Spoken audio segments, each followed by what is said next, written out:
Subscribing to The Observer on YouTube couldn't be easier, and we're going to show you exactly how to do that. First, navigate to www.youtube.com/theobservernj. Once you get there, all you need to do is hit the subscribe button. Next to the subscribe button, click the down arrow and then all. And that's it. You're subscribed, and now anytime The Observer is live, you will be notified. Hi again, everybody. It's Kevin Knessa coming to you live from the home studio on this, the 29th day of July in the year 2025. Sure hope you're enjoying your Tuesdays, no matter where it is you are in the country. Here in the Northeast, though, wow, is it hot right now. It is 96 degrees with a real feel of 101 as we hit the airwaves this afternoon. And this heat advisory that was issued earlier will be in effect through 8 p.m. Wednesday night. So if you have to go out for any reason, make sure you take good care of yourself because it is excessively hot today, and it will be once again tomorrow. Of course, we don't have Tony with us today. He'll be with us Friday, but he can certainly recap all of these crazy days of heat that we've had over the last couple of days. It sure has been something indeed. Now, as you do every week, you welcome me into your home so that I can bring you this week's news. And we've got a lot to get to today, a lot of smaller items that I want to get to today. But I want to start off with the upcoming National Night Out, which is on August the 5th. In this week's edition of The Observer, we have information about the National Night Out festivities in Kearney, in North Arlington, and Belleville. Those three towns have informed us what they're doing. The other towns may be having festivities themselves. I can speak from experience, having been to the one in Kearney, that it's always a very nice night. It's from 6 to 8 p.m., I believe, over on Belgrove Drive. And this year, for the first time since they now have it, the Mobile Police Command Unit will be on hand, so if you have not yet seen it, you certainly heard me talk about it several times. That will be there. And there'll be a lot of things for the kids to do. You know, they have a jump house all the time. The Kearney Fire Department squares off against the police department in a softball game. That should take place over at Veterans Field. And then there's a lot of other things. The fire department allows the kids to play with the hoses and show them how to use and operate one of those very, very powerful hoses. So it's always a really nice evening where people can get out and interact with the local police department. And you know what, last year, and I think they're going to be doing it again this year too, is they have the drones out. And that's always a big draw when you get a chance to see those drones that Rich Pawlowski and Jordy Jean get to operate on a regular basis or when needed. So make sure if you're not doing anything on August the 5th that you're, no matter what town you're in, if there are festivities, that you join them, because I think you're going to find a really interesting night all together, no matter where it is that you go. So do check that out when you get read the story on page 1 when you get a chance. It's on page 1 right here. You see this? Let me pull this up. There's a couple of other things on the front page as well, including a picture of Father Joe with the Holy Father. We mentioned that last week, that Father Joe met the Pope while he was in Rome a couple of weeks ago. So Father Joe's going to join us in a week or so to talk about it, and we'll hear all the great stories about what he did while he was there. So I'm really looking forward to that. And then you also see there is a picture of Zach's garage up on the screen. So let me make this a little bit bigger, okay? Zach's garage is on Kearney Avenue at the corner of Bennett Avenue. And I got to tell you something, folks, about Zach. Whenever I need to get work done on the Mini Cooper, that is the only place I will go. Even if it's just an oil change, whatever it is, the work that Zach does on vehicles is absolutely impeccable. I have never felt that way about a mechanic before either, but part of the reason is because he's just such a good human being. He really is such a great human being, Zach.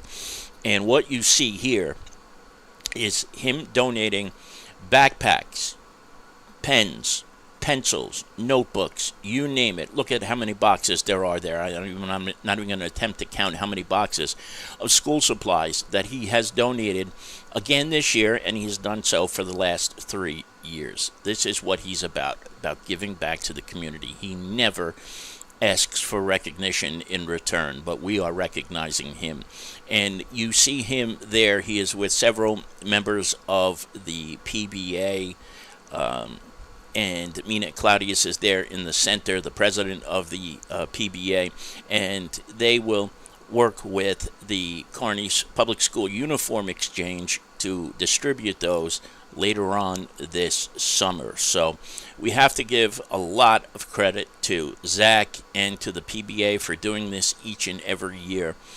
And I just, again, if you need work done on your car, you got to check Zach out. He is that good. He does incredible work there and in the community. And we are very, very lucky to have somebody like him in our midst. So now, this is the school supply drive, which kind of cause and effect here. The Kearney Public School Uniform Exchange, in addition to collecting uniforms, laundering them, and giving them out at the beginning of just before the beginning of the school year, also collects school supplies so that less fortunate children will have the supplies that they need, the notebooks, the binders, the backpacks, and things of that nature. So I'll bring this up every week until we get to the end. Just if you are so inclined to donate, pause the video right now and you can take a list of all the things that are needed. And this time of year, especially as we get into August, a lot of the places where you can buy school supplies like Staples and Walmart and things of that nature, they always wind up going on sale. You can get notebooks for 19 cents sometimes. So if you are so inclined, this is a great cause to support. And they also have a wish list too that you see right there on the screen. It's at a.co/H capital B capital A 87 lower F capital W. Just put that in your phone in a browser and you can figure out exactly what they need by doing that. So check that out, please. And Jenny Paz has been doing this for a couple of years now. I don't know how she does it. I don't know how she sleeps. I don't know how she does her regular work. She's got a family. She cooks. She has a garden. She does it all. She is a very, very special human being. And if you haven't met her yet, I hope you do at some point in the coming weeks. And you probably will get that chance soon, since they will be distributing the uniforms soon, and if you're going to donate, you'll get a chance to meet her. Now, this is from our dear friend Vinny Autiri of the Lyndhurst Police Department. The Lyndhurst Junior Police Academy concluded, and you can see this is a very large class. It keeps getting bigger and bigger every year when they do this in the township of Lyndhurst, and there are a bunch of superior officers and police officers as well in the back row that you can see. I know Paul Haggerty and Steve Passamento personally, but we have all of their names, and you can see this in this week's edition of the paper as well. And these junior police academies are tremendous because it teaches them incredible discipline. It exposes the kids to a potential career in law enforcement, and I've heard a bunch of stories over the years about how kids have gone to the junior police academy and then wind up becoming police officers in the subsequent years to follow. So this was Lyndhurst. Kearney's is going on as we speak, and I know I have to stop over there and see Jack Grimm and his kids who were over there. I saw them look like they were marching in the street over on Chestnut Street in Midland the other day. So a lot of things going on this time of year with these junior police academies, and we wanted to thank Vinny Autiri and the Lyndhurst Police Department for sharing theirs with us. Now, this happened last week. This was, I believe, Thursday last week, and the person you see here on the screen is Kearney's Joanne Caratora. Joanne is a volunteer. She's not a member of the advisory board, but Joanne Dolan is a member of the advisory board, and she told me that that day they'd be over at Jack's Super Food Town in North Arlington ringing the Christmas bell at the Kettle in July. And so I was able to stop over and got a chance to spend about 20 minutes with Joanne Caratora here, who you see with the bell in her hand. She was one of many people who were over there. I know John Branwell was over there as well, as was the aforementioned Joanne Dolan and the Tom Fraser.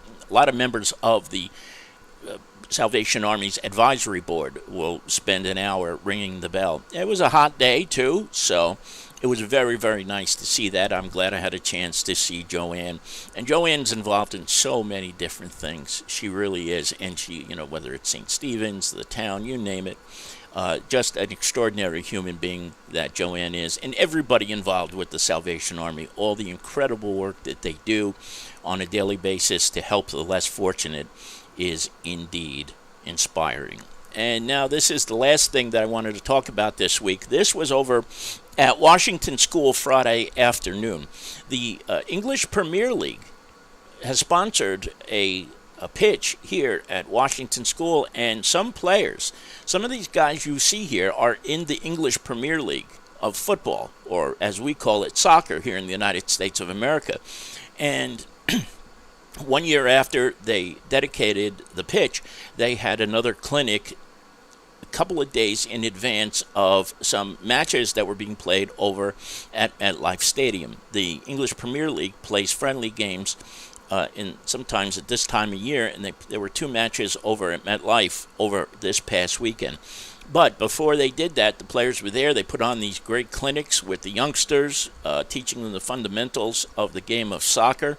And boy, what a thrill it's got to be if you are a big, big fan of the English Premier League. I used to watch it a lot, and I started becoming a fan of Newcastle United, but then I just kind of, it phased out, fizzled out for a little while. But if you're a fan of the English Premier League, the most premier football league in the entire world, you know what a big deal this is. And there they were, right there in Kearney on Friday. So a thrill for the kids, even for the adults, and a great program over at John Adamski's Washington School. They are doing great things over at Washington School. So there's that. And believe it or not, that's it for today. Let me just put this up on the screen real quick, and we'll just kind of pass through. I want to make sure we didn't miss anything. Oh, yeah, this story is this is a 33-year-old man from Kearney. He is going to run for Hudson County Sheriff as an unaffiliated candidate. If he is elected, he will become the youngest sheriff in the history of Hudson County. So read that. He lives in Kearney, and it's going to be a rough climb for him, without a doubt, in Hudson County. But if you think about it, the old saying was Hudson County hasn't had a Republican sheriff since 1904, but there's one right now because Frank Scolari recently switched his affiliation to Republican. So that whole 1904 thing, like 1940 with the Rangers, is no longer. This is a disturbing story as well. This guy was in Milwaukee and apparently sent explicit messages to a young girl in North Arlington who wasn't even 13 years of age yet. And so he's in a jail right now in Milwaukee, and he's awaiting extradition to Bergen County. So good job by the North Arlington Police Department and the Bergen County Sheriff's Office for bringing this creep to justice. So you can see that on page number 3. Also in the back of the book, there are 3 sports stories from Jason Bernstein, and of course there is also 2 pages of classifieds. Let me get to that for you as well. So if you are looking for a place to rent, you see there are 6 columns of rentals. That's a lot for lately. We used to have 3 or 4 pages of rentals, but if you have about $25,000 to spend each month, you should be able to find some place to live. And if you are looking for a job as well, there are plenty of jobs available and services offered for some of our great long-time customers. So check it out when you get a chance. Now, I just looked in the chat room, and I saw that Carol Manley, my dear friend, is in the chat room today. Her text right here is humongous. Carol, I'm sorry about that. Let me just shrink this down. But Carol, it's good to see you. Please give our love to your mom. Hope you're staying cool down the shore. And to anybody who may be in the chat room right now and not speaking up. I know there's a bunch of you in there. Thank you very much for joining us today, as you do each and every week. Now, a few housekeeping notes before I sign off. Tony will be back with us on Friday, so we'll do a nice weather report with Tony on Friday. Then next week, the following week, we will be sitting down with Sid Rosenberg from WABC Radio in New York City. Sid and I were very good friends for a long time.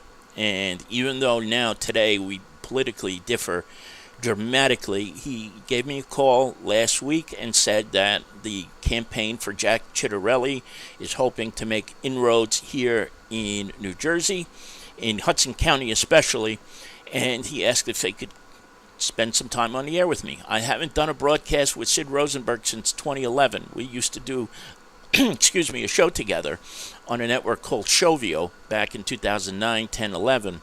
So it's been a long time since then. And if you know anything about Sid Rosenberg or listen to WABC Radio, you know, if anything, his shows are wild, to say the least. So it should be an interesting thing that's coming up. I think it's going to be next week, but we'll let you know for absolute certain when that is, when Sid and I will spend some time together with you watching. And, of course, as I had mentioned earlier, Father Joe Mancini is going to debrief us on his time in Rome to honor the 700th anniversary of the Nicene Creed. And that was something else when he got to meet the Pope. So we'll do that, too, in the coming weeks as well. But that's it for now. Thank you all for joining us. And from the home studio, it's Kevin Canessa signing off for now.